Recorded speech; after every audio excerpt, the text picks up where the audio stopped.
looking backwards, we did not predict the interest rates that were going to be so low. Sometimes they were, for a bit in the last couple of years, they were in the twos. Certainly, they've been in the threes for a long stretch, and that just literally has never happened in history. So, and wasn't that all the Fed with the start of COVID? The Fed wanted to put money in, or why was that the case? And how is it changing now, really? Yeah, exactly. So the Fed definitely played a huge role in that. Anytime we're in a recession, the Fed is going to move money around, buying mortgage-backed securities, selling bonds, all kinds of information that goes back and forth with the Fed, and they have their formula that they like to follow. What has happened here in the last year or so, and the threat of this was always kind of on the horizon, was inflation.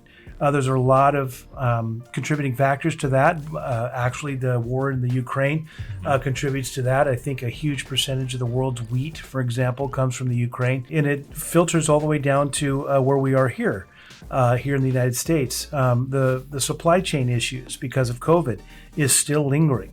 The jokes about I'm going to go shopping for my Christmas gifts, out on a kayak out in the Puget Sound because we're waiting for a tanker to pull in with all these container ships. I mean, it's funny to laugh at, but that's kind of how it was.